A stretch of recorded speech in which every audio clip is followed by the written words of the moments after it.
So 1 minute 12.9. Unbelievable.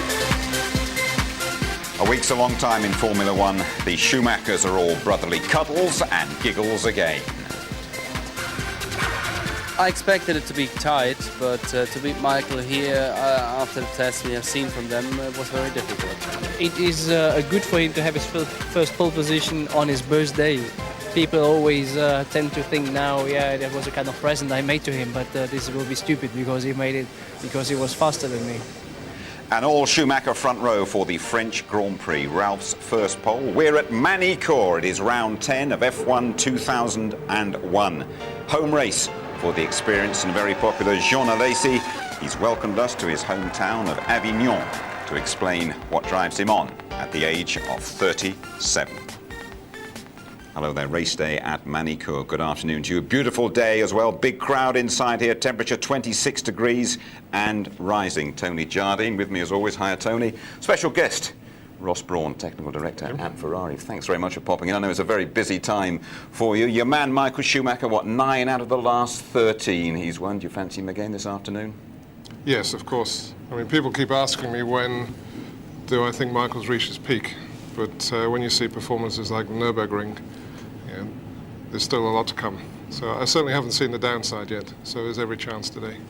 A lot to come. If we check the standings, you can see Michael Schumacher, well, he's 14-1 on now to retain his title, 24 ahead of David Coulthard. Coulthard had a magical drive here last year. Pole sitter Ralph Schumacher, 26 yesterday. He could overtake Barrichello today. Montoya is very confident, and Häkkinen's gone quickest in this morning's warm-up. Tony, if we look back at qualifying, Ralph Schumacher, first pole, his 76th session, and he broke records along the way. Yeah, dear. One of the things Ross was saying when the test was here before Canada is that watch out for Michelin, they'll be very strong. But this package is getting stronger and stronger. And on this very smooth but yet slippery surface, they drop the cars right down as low as they can to get more downforce, I think. But those Michelin tyres working really well, the BMW engine as well. 13.6 on his first run, but more was to come, and we thought that was really, really quick. And there you go, 12.9 he popped in as well. Didn't think anyone could get close, but obviously Michael got a bit closer later on as well. First pole for Ralphie on his birthday. He did get a bit closer, didn't he, Ross? He was going for pole number 40, Michael, and he missed it, what, 100th of a second he missed it by, wasn't it? Yeah, it was a little bit of a frustrating qualifying, and I'm sure everyone has the same story, but the second but last run, Jarno truly got mixed up with him, and I came on the radio at the wrong time when he was in the middle of a corner. Our telemetry system was giving me some bad information, so I kind of helped spoil his last but one lap, and then the third one he just didn't quite get it together. But yeah, 100th, it was very close. What did you say to him on the radio then when you came in at the wrong time? Well, it's what he said to me on the radio afterwards. It was not for broadcast, that's for sure. Right, what's a right time and what's a wrong time to go on the radio then? Well, we try and pick the straights. And what we do with Michael is after the second sector time, we give him some information on whether he's quickest, so he knows how hard to push in that last sector. And we didn't have very good television coverage, so we weren't quite sure where he was on the track, and I was looking at our telemetry, which should tell us. Okay. And there was a bit of a lag in the telemetry, so in fact I spoke to him just as he was coming through the fast chicane, and he didn't appreciate that very much. Okay, well thanks for explaining that. David Coulthard was lagging a bit, wasn't he, Tony, until a late dash onto the second row? Yeah, I mean, they say, OK, we're a little bit closer, but it's really not good enough for McLaren, and they are having their problems with qualifying performances.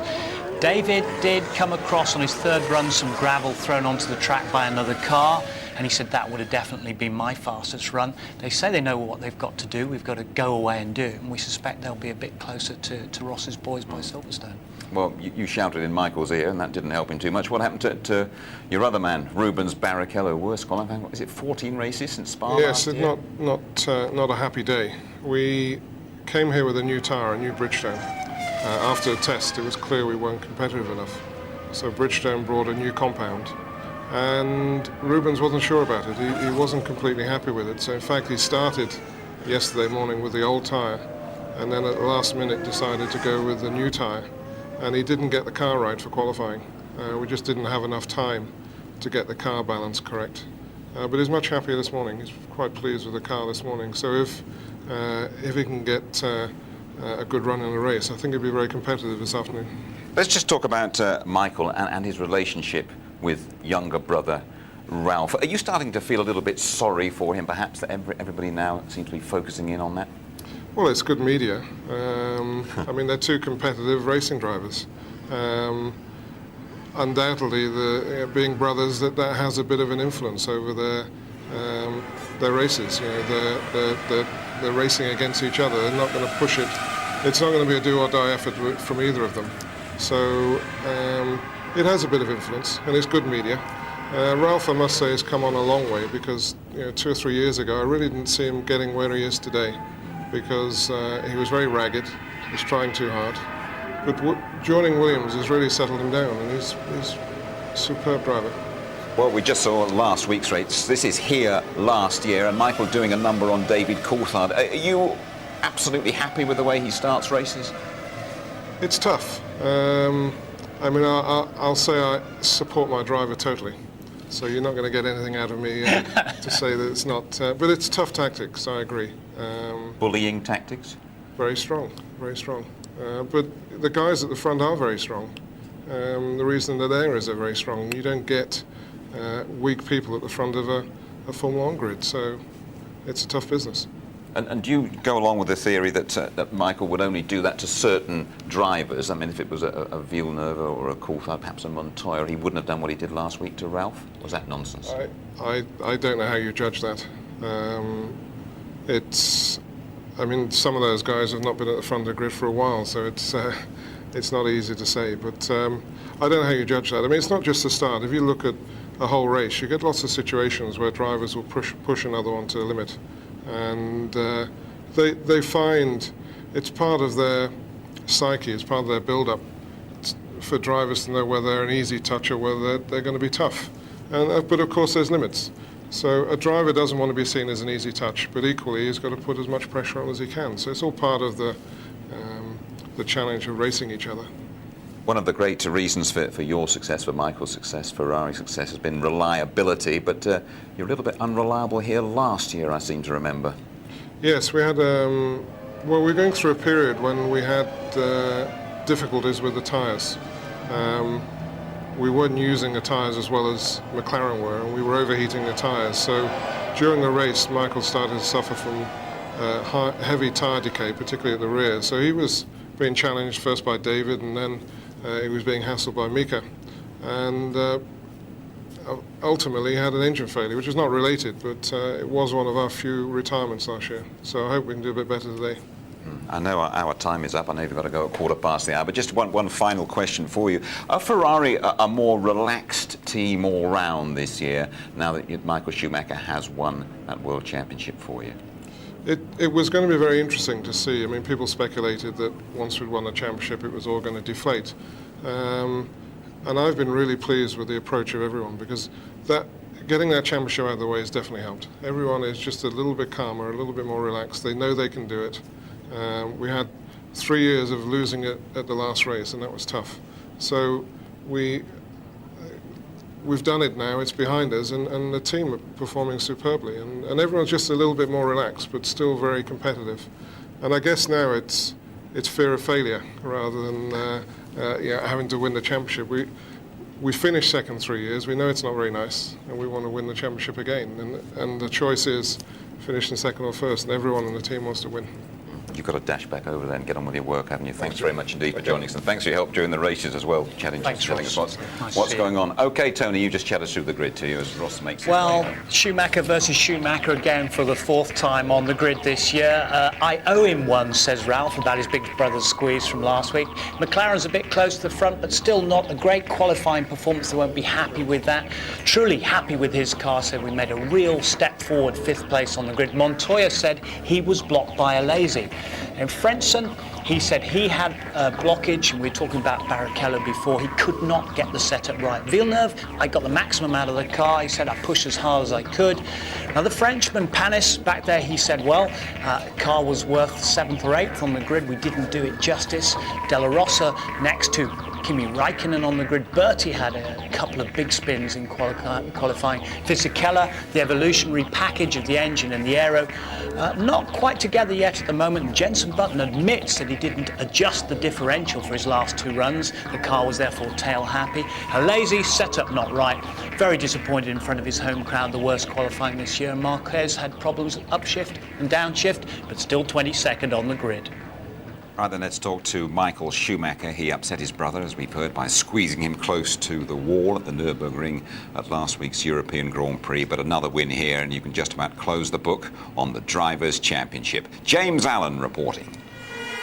With 5 wins from the first 9 races and sitting atop a 24-point cushion in the championship, Michael Schumacher has every reason to feel he's on target for a 4th world title. And that's exactly how he feels. Comfortable is probably the right word, but not over-comfortable, because people always tend to give me the impression, well, you should be very comfortable, things going easy. In racing, nothing goes easy. It goes sometimes easy by the wrong way, so I always want to be concentrated, obviously. One area which is consistently stronger though this year is qualifying. You've been on pole very consistently this year. Have you improved? Has the car improved? Is it a little bit of both? It's very obviously a matter of the car, because I can't see that McLaren suddenly gone the other way. It's all due to the drivers. For us, we're good in qualifying and in race, which is the best combination, obviously. But that's certainly down to the car. You're getting the points, and of course the other thing is Williams are taking points and wins, restricting the possibilities that McLaren have as well. So in a way it's a sort of dream scenario for you, isn't it? The fact that it's spread out a little bit, it's not just McLaren anymore you're racing against. Honestly, if you take the season, it has only been Nürburgring which basically cost Coulthard 2 points. Because in Imola he took away 4 points from Coulthard, but in Canada he did against me. And it is Nürburgring where David lost 1 position against Montoya, which is minus 2 points. Otherwise, Williams has not really influenced the decision of the World Championship points. Is there a different pressure, a different kind of feeling when you're racing against Ralph from racing against DC or Hakkinen? Yeah, there is certainly a different feeling. People may not believe this, but when I saw my brother winning in Canada and greeting me in a way he did, I was happy for him. I really felt good, like I did myself a victory. No, it's something which I like to see. It's maybe more normal for the older one anyway. I have been successful, that you're happy to give away some success yourself. But of course the irony is, the twist is that to be successful he's got to beat you. Well, yeah, but that's a good challenge for him, isn't it? It's a good challenge as well for David Coulthard, because just like last year, he comes here knowing he can't let Michael Schumacher increase his lead. Coulthard 24 points adrift as things stand, but at least he's close to the sharp end of the grid. Kevin Piper reporting. It wasn't the ideal outcome, not with the brothers Schumacher grabbing the front row headlines, but in the circumstances, David Coulthard's late rush to 3rd place on the grid represents a good day's work. I think we've taken a step forward from Nürburgring in terms of qualifying pace, which I hope will mean we're a bit closer in race trim. Obviously the Williams eventually getting pole, they've looked like it at a lot of races this year. That might mean that things are obviously going to be tight in the race, because they were obviously able to win without having pole in Imola, and you know, track conditions here in terms of surface are quite similar, although the track layout is quite different. If Coulthard seems a touch subdued, he can take heart from his performance here in France last year. This move on Schumacher Senior, the highlight of a brilliant win. I wouldn't want to meet him this afternoon anywhere. Coulthard really in super aggressive mode. With Michael Schumacher going on to retire, Coulthard's victory put him back into contention for the title 12 months ago. He knows he needs much the same outcome this afternoon. Yeah, no, absolutely. You know, the goal is to achieve victory, and you know, strategy will obviously come into that. The strongest hand lies with the front row guys, and it will come down to, first of all, who's got the better tyre, and then if Bridgestone hopefully have, then it will be whether we can use it more effectively than Ferrari. Coulthard comes here in good shape on the back of a recent trip back to the family home on the west coast of Scotland, blowing away a few cobwebs under the eye of his personal trainer. An environment like this is very conducive to training and being upbeat. which is what we're trying to create before the race. We want a positive attitude, and an environment like this, it instills that positive attitude, the desire to work hard and achieve. Come on, get off me, come on! I want the guy to win. Until he's won at least one championship, I won't be happy. 5, 66. I just say for the record, that's much more difficult than it looks. Meantime, as Formula One's driver merry-go-round season gets underway, Coulthard, for one, is hoping to stay put. This is where I want to be. It's, you know, I've invested a lot of time in the team. I've been here since '96, and obviously they've been kind enough to give me that opportunity. And despite the difficulties we're having this year, I think that you know, we form a good partnership. So it would seem not very sensible to give up on that. And we're getting buzzed at the moment by a mirage from the French Air Force. 35 minutes to go to the start of the French Grand Prix. So despite those recent setbacks, doesn't look as though David Coulthard's going to fly away from McLaren. But Jenson Button's future, well, that is less clear-cut as his Benetton boss Flavio Briatore shuffles his driver's pack. This from Louise Goodman. Flavio Briatore is an influential figure in Formula One circles. Not only does he control the fortunes of the Benetton team, he's also the personal manager of some of the hottest young talents in the paddock. Fernando Alonso is a Flavio Briatore protégé, as are current Benetton incumbent Giancarlo Fisichella and fellow Italian Jarno Trulli. Trulli's Jordan contract expires this year, and his close relationship with Briatore has led to speculation that he'll be Benetton bound for 2002, but Jarno says the final decision rests with him. Flavio's a manager, so he gets a percentage from what I earn, and nothing else. I just, it's up to me to decide where I want to go and what I want to drive for. We have the option to Jarno Trulli is in Jordan.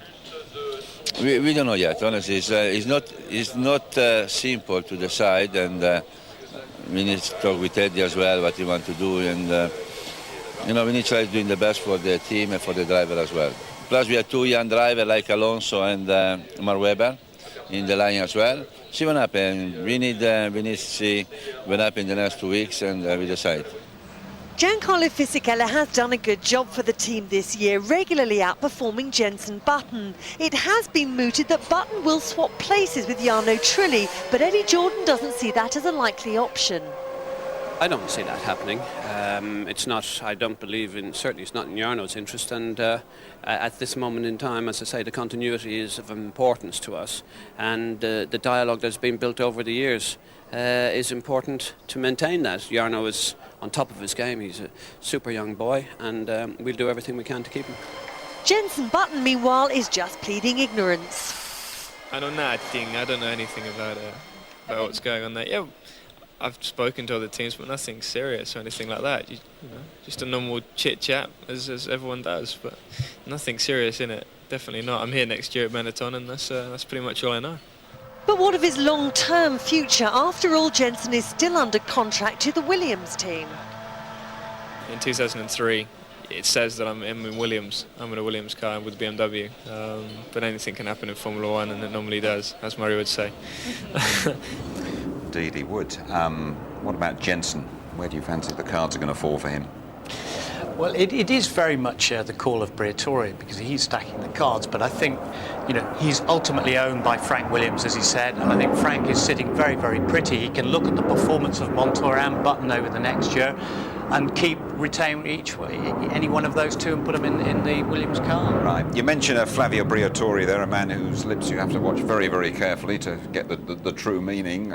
But is he likely to be on his way? There's a bit of a buzz around the paddock this morning. Yeah, I mean, it's so strong, Jim. It is actually worth mentioning that the paddock are suggesting that he finishes with Benetton next week and he's going to take over at Prost, potentially Asia Tech as well, and put the two together. But David Richards, you remember, he used to manage Benetton a couple of years ago, the guy from World Rally and IOC. He was here yesterday having a couple of meetings, he said, so that added weight to the rumour, really. OK, Tony, thank you very much indeed. Well, the best drivers in the world have been flying around at Manicure this weekend. Last year's pole time's been improved by over 2 seconds. Martin Brundle reckons he's mentally scarred by the circuit after countless testing laps. Here's one more, Martin, with Rubens Barrichello. Barrichello only 8th on the grid. Let's see if we can see why. Taking it very slowly through that last corner. You can afford to give up the entry for maximum acceleration on the exit. Heading towards Grand Curb, 175 miles an hour. Do not lift the throttle. Straight line that mini chicane down into Estoril, turn 2. Fading to about 120, now accelerating hard, opening up that steering wheel as early as possible.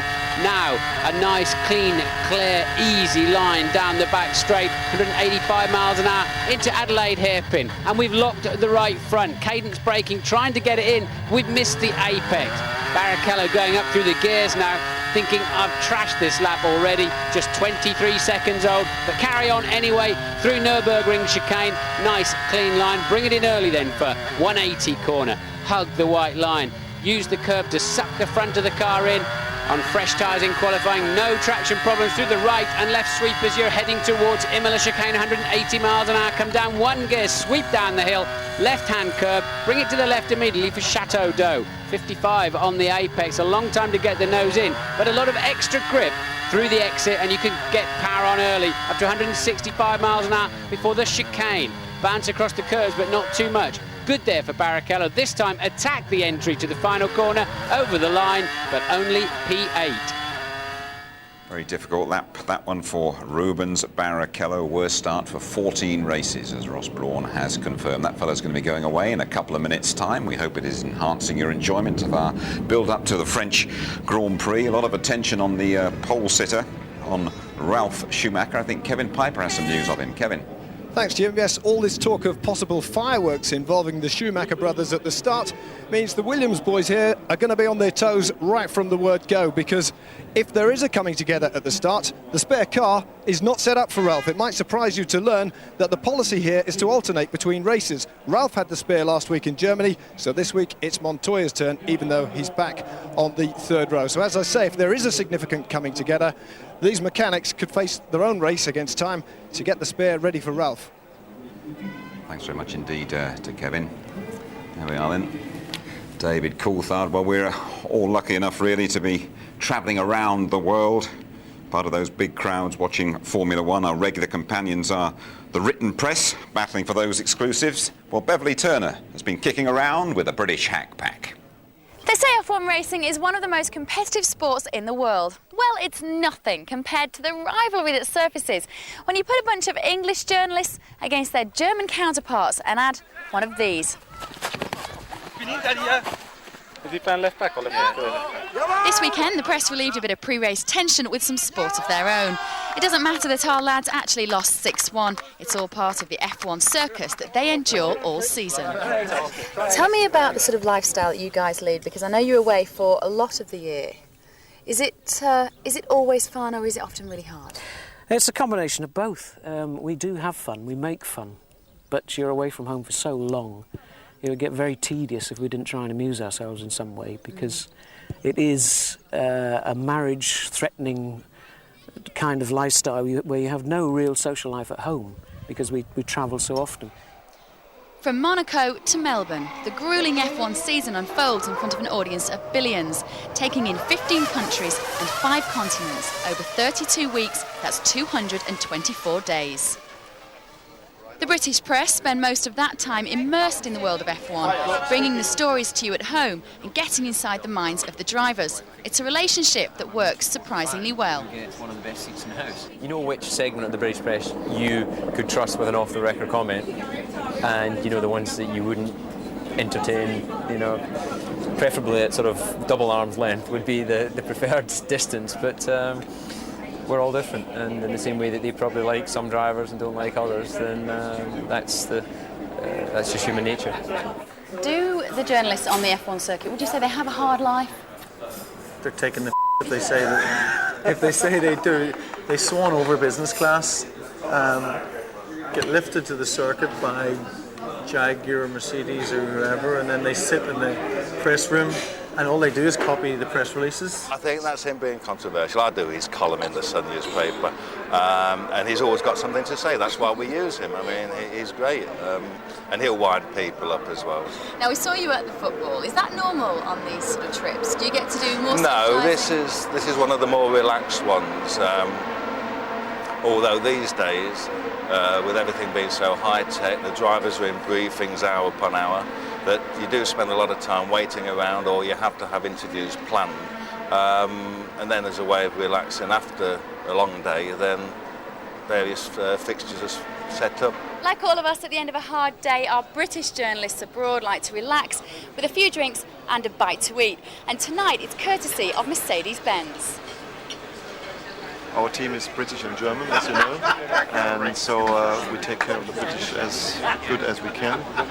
And otherwise, I have a personal relationship to many of these journalists from Fleet Street and whatsoever, and we really like to entertain them because they are a funny bunch of people. What are you working on for Monday's paper? Well, Monday will be the race, and hopefully we can have a bit more controversy between the Schumacher brothers. They're both on the front row of the grid, and Ralph has already said that he'll do the same move on Michael given the chance, so let's hope he does. Brilliant. Thanks, Sam. Pleasure. And they're already the snappers to capture the start of the French Grand Prix in just under half an hour's time. Over 100,000 here at Manicourt. It is race 10 of the championship. Next, though, we're at home with Jean Alesi, a man in love with racing, and home is Avignon. Avignon was Italy. That's why the Pope was living here. And on the other side of Avignon, it was France. So when you want to have a good luck, you need to sing a song. When you cross the bridge.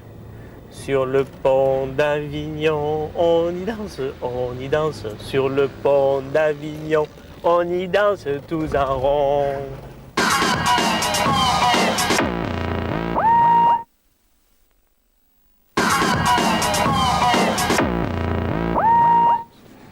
Welcome back to Manicourt, home of the French Grand Prix since 1991. This fellow Jean Alesi had already spent a couple of years in Formula One by then. Now, aged 37, he's the most experienced pilot of the lot. 193 races, just one win in a Ferrari at Montreal 6 years ago. He loves his job. He's got a great relationship with the fans. He battles on despite meagre pickings at Prost. Well, Jean Alesi invited Louise Goodman to experience his lifestyle away from the hurly-burly of ducking and diving for points at a race weekend.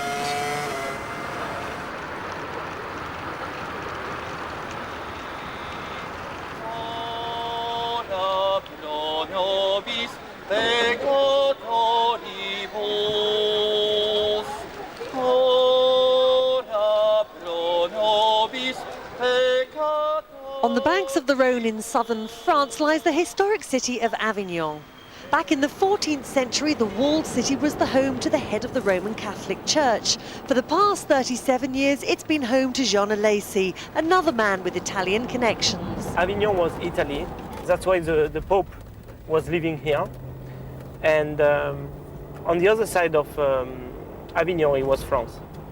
So when you want to have a good luck, you need to sing a song. When you cross the bridge. Sur le pont d'Avignon, on y danse. Sur le pont d'Avignon, on y danse tous en rond. We are so pleased to have this bridge because we are world famous just because of the bridge. Although he now lives in Switzerland, Jean has a home in Avignon and his family still live locally. The Alesis are a close-knit clan and Jean returns to visit them whenever he can. He has fond memories of his childhood. I think Avignon was one of the good place for it because I had many friends who were cycling in the town. There is not so much traffic, and then obviously in the garage of my father I had a good time as well.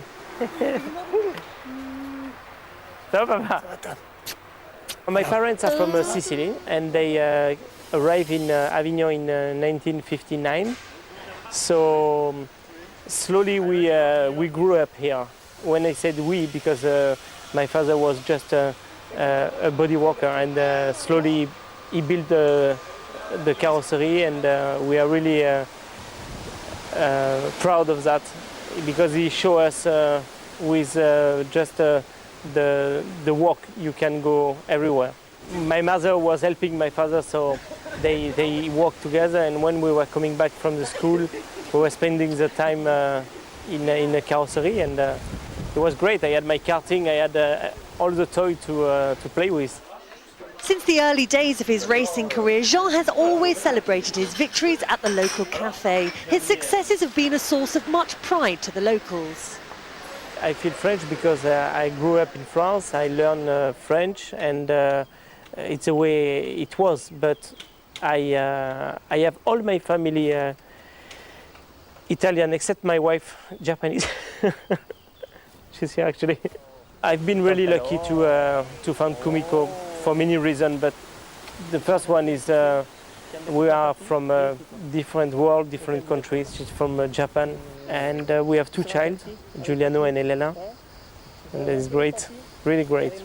When I had my child, I wanted to have something from my child with me. I said, okay, I want to put the name of them on my helmet. So I have the name of them and the name of the mother on my helmet. But it's written in Japanese? It's written in Japanese, yes. Why? Because to respect my wife. Jean is not your name, is it? No, because when I born, my name was Giovanni. And when I was a child, the kids was meaning each other and they called me spaghetti. So then I was crying at home and my parents decided to change my name from Giovanni to Jean. Part French, part Italian, Jean's 100% Latin and typically passionate about his cars. My first car was a Fiat 500 and I'm really glad to have it still now. And you still drive it? Sure, I have it here and I like sometimes to take it and to go in the city because it's very easy to park.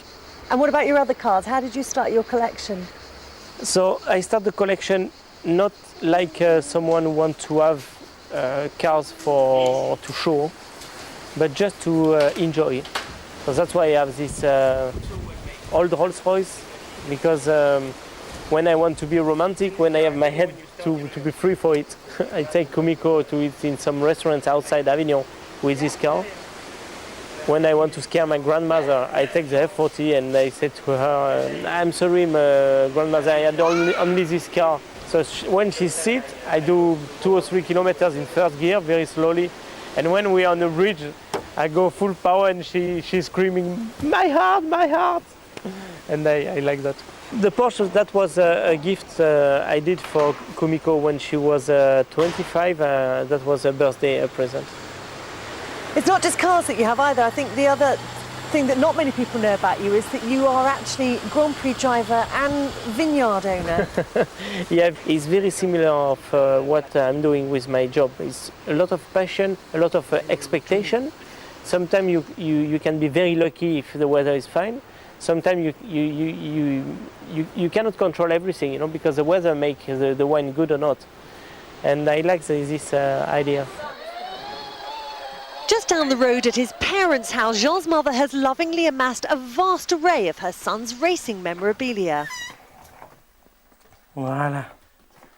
So here, Louise, is all my life. Oh, wow. Look, first of all, my karting, yeah. That is my years in Ferrari. So my mother put it because there is so many times. So 91. Ferrari was Jean's spiritual home, and he recorded his one and only Grand Prix victory with the team at the 1995 Canadian Grand Prix. In terms of satisfaction, personal satisfaction, the win was good for me because I said, okay, finally you won, because I finished 17 times second, and I don't know how many times I retired when I was leading the Grand Prix. So I was so happy to have at least a win, but I don't care the results. What I care is to give the emotion I have inside of me when I'm driving the car. Maybe that is one of the reasons why I'm able to throw my helmet into the public and not doing like some drivers who are keeping the helmet because they are making a profit again. I say again because I think we are very well paid in our job. But they want to sell again those things, and I think it's completely wrong. And the way I'm doing is just because I do things with my heart and with my emotion. Giovanni Alesi, we certainly want him to stick around a bit longer, but he's having to start the French Grand Prix in 15 minutes' time from 19th on the grid. Those two Jordans, 5th and 7th on the grid, Messrs. Trulli and Frentzen. And wearing a little Jordan outfit and joining us in the studio, Ross Kemp. People might be taking a double look at the old sets and saying, what's he doing in a Jordan outfit? Just explain to us. I wonder what I'm doing in it as well, actually. Well, we're doing a documentary for ITV, and I'm being trained, hopefully, for Silverstone, where I'll be a member of the pit crew. I did the front right tyre on Trudy's car yesterday during qualifying and in Austria, and we were practicing me using the thing that protects the petrol, stopping the petrol being ignited on the exhaust. So, rather nervous. Well, our regular viewers, Ross, will have seen you having a go at things down there. I know you haven't personally seen your effort, so you're going to see one or two pictures here for the first time. And then just as you come back... That's you having a little go at the wheel. The practice I got, so let's see how well I did. And that way now, back that way. Yeah. Put it on. And then put my hand across there and pull it back out? Yeah. That is too violent, isn't it? A little personal technical problem, if I can put it that way. Yeah, that was my flies. There's your spare gun. No, come on. This ain't going to happen. Looking after you all right, those Jordan They've been guys? brilliant to me. I've been so surprised how welcoming they've been, and they've allowed me to become part of the team, and I've had some great times with them, both serious and playing around. But there we go. It's a nice. We'd expect a nice sort of a thespian pose from me at the end there, wouldn't we? We'd expect that. But I mean, are you a bit daunted by it all? That you're really going to have to do the business in a couple of weeks at Silverstone? It's amazing what happens. Having been, here, and what you watch this place grow like a village. It just grows and grows, like from Tuesday onwards, and you can feel the pressure building as well. I mean, it's. I think that's why it's such an appealing sport. It is. It's full of pressure. It's full of excitement, glamour. It's got everything. Have they exactly told you what you're going to be doing at Silverstone, or is it going to be? I think it's still. They're testing me basically all the way along the line, and as long as I come up with the results, and hopefully I'll be doing something. I don't know. Well, let's find out how you've been doing. Eddie Jordan is down there. What's he been like, Ed? Well, actually, we've known Ross for some time. Likewise, he's brought a new dimension to us. We won't say what, but no, he's great fun. But he is such great encouragement, because he's been in there and he's prepared to work, and yet we haven't still given him the green light for Silverstone yet. He's still a little bit more training to do, and surely we'll help him to do that. We make sure that you keep him off the sticky buns up there. I don't want him getting the good life up in that nice studio and air conditioned and all that sort of stuff, because it's not like that down here. What sort of, I mean, he's been a bit coy up here. What sort of jobs have you really got lined up for him at the British Grand Prix? Well, hopefully, if everything, we want obviously safety for everyone, but if he does the job properly, hopefully he'll do the front wheel and on the race car during the race. And if he doesn't sort it out, I've got a couple of good Irish paddies here who can sort him out. Old Keno and Paul McGrath, they don't take too many prisoners, and I'll look after you, Kemp, if you don't sort yourself out. Yes, Mr. EJ. Roy Keane and Paul McGrath. We were just about to see Roy in the background there. Not too sure where Paul has got to. Final thought from you about the two cars this afternoon. You're well placed. Well, we've had a chance for the last number of races and we didn't take them, and that's been quite sad. It's been a difficult last couple of races since the traction control, the launch control in Austria. We haven't performed like we should have, and fingers crossed, let's hope it'll start, because Silverstone is on us and we want to perform really strongly there, but it'd be nice to come away with some nice points here in France. Fingers crossed. Eddie, thanks as always. Job this afternoon for you then? You've got to crash over, you've got the gear on? Yeah, I'm on Heinz's front right tyre, so I'll give you a wave, Jim. We will do. Good. And listen, good luck in a couple of weeks. We'll see you in a couple of weeks, and just keep yourself properly dressed when you're at Silverstone. I'm a nervous boy.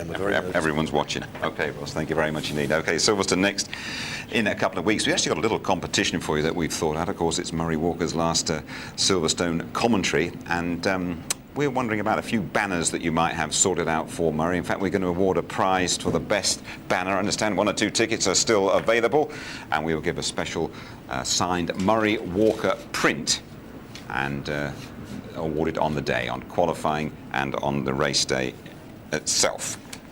We also have the result of our competition, a chance for you to win a great day out at the Goodwood Festival of Speed and a ride in the 2-seater European Minardi. Remember, we asked you about the nationality of the Minardi driver, Fernando Alonso. Is he A, Spanish? Is he B, Italian? Or C, from Argentina? Here's the answer from the man in the know. Hey, I'm Fernando Alonso from Minardi. I'm born in Oviedo. The correct answer is A, Spanish. Have a good time in Goodwood. These two are going to have a decent time at Goodwood. Nick Steadman from Buckingham and Barry Smith from Plymouth. Well done, Nick. Well done, Barry. You both get a ride in that two-seater Minardi. And I should just point you towards a special show covering the best of the Goodwood Festival of the Speed. The highlights after our qualifying session at the British Grand Prix. We start that at 12:30 a week on Saturday, and that show at 2:30. Well, Ralf Schumacher, he's waited quite a while for his first pole position. Let's go live to Louise Goodman.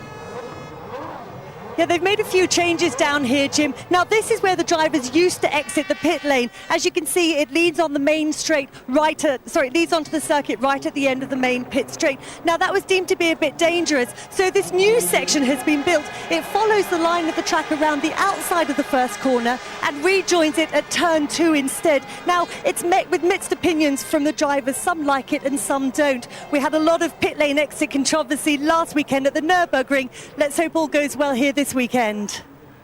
Thank you, Louise. Temperature rising 27 degrees air temperature. It is 46 degrees on the track. Just under 10 minutes to go to the start of the French Grand Prix. Well, Mika Häkkinen has gone pretty well in warm-up.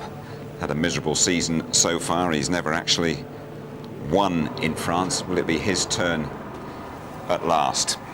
Michael Schumacher squeezed David Coulthard at the start last year, and this time younger brother Ralf has the advantage of pole. Is it payback time?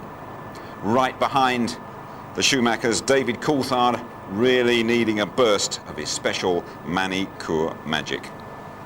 Then the Jordans that Eddie was talking about, Trulli and Frentzen, Sandwich, Montoya. It is full speed ahead then for the French Grand Prix.